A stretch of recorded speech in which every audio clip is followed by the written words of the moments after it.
Assalamualaikum warahmatullahi wabarakatuh. Yang terhormat Bapak Dr. Haji Irfan Jamil SAGMA, selaku dosen pembimbing mata kuliah Sejarah Perkembangan Ekonomi Islam, dan teman-teman semua yang berbahagia. Puji syukur marilah kita panjatkan kepada Allah Subhanahu wa Ta'ala atas rahmat berupa kesehatan dan juga sholawat serta salam. Semoga tetap tercurah limpahkan kepada Rasulullah SAW. Topik yang akan kita bahas yaitu mengenai perekonomian Al-Mawardi dan juga perekonomian Al-Ghazali. Saya di sini selaku moderator akan membimbing jalannya diskusi ini. Sebelumnya, saya akan memperkenalkan anggota kelompok, yaitu yang pertama ada saya sendiri, yang kedua ada Naih Aulia, dan yang ketiga ada Ilham Muhammad Rizal. Baiklah, yang pertama adalah pembukaan. Marilah kita mengucapkan basmalah bersama-sama. Bismillahirrahmanirrahim. Selanjutnya adalah penyajian materi. Riwayat hidup Al-Mawardi. Nama lengkap Al-Mawardi adalah Ali bin Muhammad bin Habib Al-Mawardi Abasyri Asy-Syafi'i. Masa kehidupan Al-Mawardi ditandai dengan suasana dan kondisi disintegrasi politik dalam pemerintahan Daulat Bani Abbasiyah.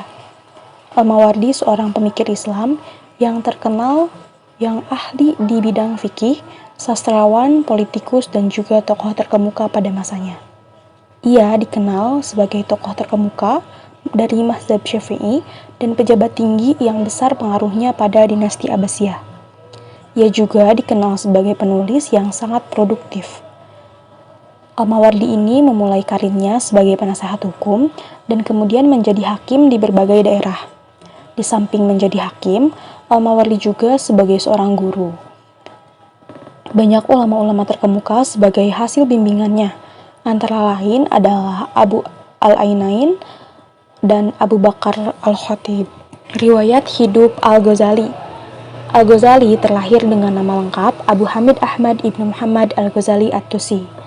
Beliau dijuluki dengan gelar Hujjah Al-Islam, lahir pada tahun 450 Hijriyah di Tus, sebuah kota kecil di daerah Khurasan, dan meninggal di Teheran pada tahun 505 Hijriah.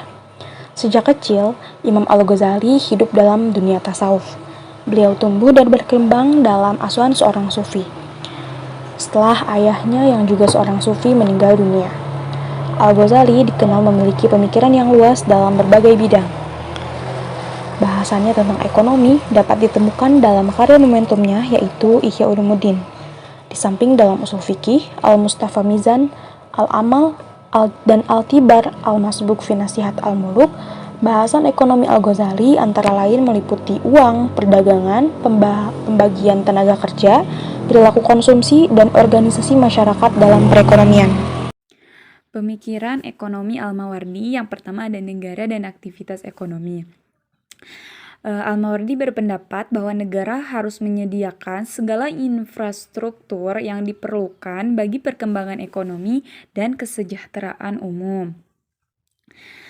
Ia menegaskan bahwa negara wajib mengatur dan membiayai pembelanjaan yang dibutuhkan oleh layanan publik karena setiap individu itu tidak mungkin membiayai jenis layanan semacam itu. Nah, untuk memenuhi kepentingan umum dan pengadaan proyek negara dapat menggunakan dana dari Baitul Mal.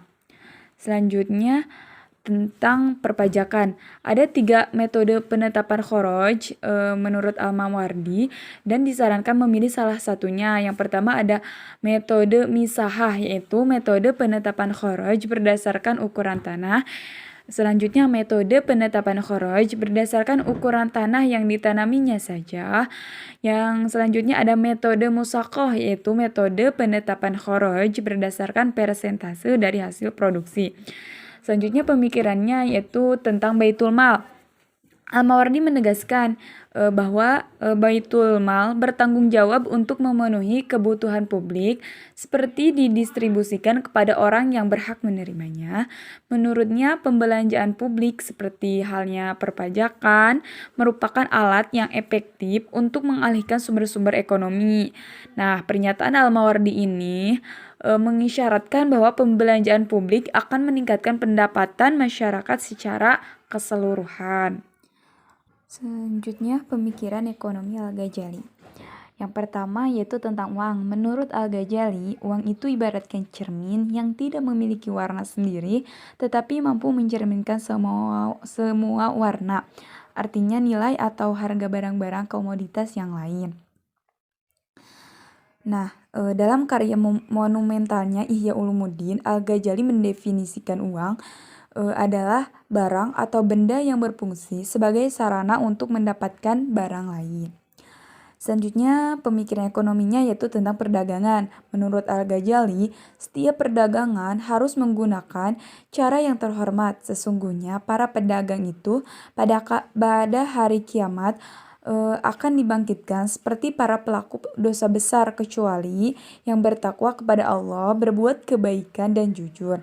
Pemikiran yang ketiga yaitu pembagian tenaga kerja dalam mengoperasikan suatu lembaga keuangan dalam sebuah negara.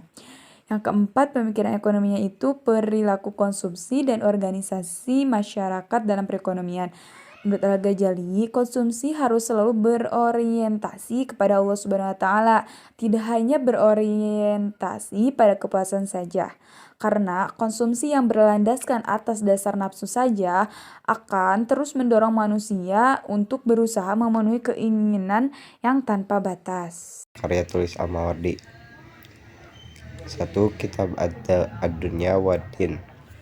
Al-Mawardi memaparkan tentang perilaku ekonomi seorang muslim serta 4 jenis mata pencaharian utama, yaitu pertanian, peternakan, perdagangan, dan industri. Yang kedua, Kitab Al-Hawi. Salah satu bagiannya, Al-Mawardi secara khusus membahas tentang mudharabah dalam pandangan berbagai mazhab. Yang ketiga, yaitu Kitab Al-Ahkam As-Sultaniyah.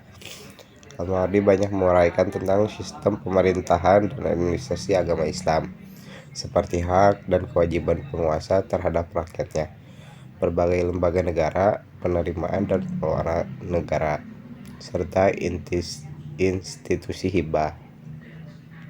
Yang kedua, yaitu karya tulis Al-Ghazali.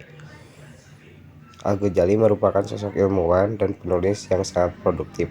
Berbagai tulisannya telah banyak menarik perhatian dunia, baik dari kalangan muslim maupun non-muslim. Para pemikir barat abad pertengahan seperti Raymond Martis, Thomas Aquinas, dan Pascal ditengarai banyak dipengaruhi oleh pemikiran Al-Ghazali. Pasca parodi sang Hujjatullah ini, berbagai hasil karyanya yang telah banyak diterjemahkan ke dalam berbagai bahasa, seperti Latin, Spanyol, Yahudi, Prancis, Jerman, dan Inggris, dijadikan referensi oleh kurang lebih 24 pemikir barat. Ia juga diperkirakan telah menghasilkan 300 buah karya tulis yang meliputi berbagai disiplin ilmu seperti logika, filsafat, moral, tafsir, fikih, ilmu-ilmu Al-Quran, tasawuf, politik, administrasi, dan perilaku ekonomi. Namun demikian, yang ada hingga kini hanya 84 buah. Di antaranya adalah Ihya Ulumuddin, Al-Munqidh min Al-Dalal, Tahfudz Al-Falsafiyah, Minhaj Al-Abidin, dan lain sebagainya. Alhamdulillah, sekian presentasi dari kami. Kurang lebihnya mohon dimaafkan. Semoga bermanfaat. Wabillahi taufiq wal hidayah. Wassalamualaikum warahmatullahi wabarakatuh.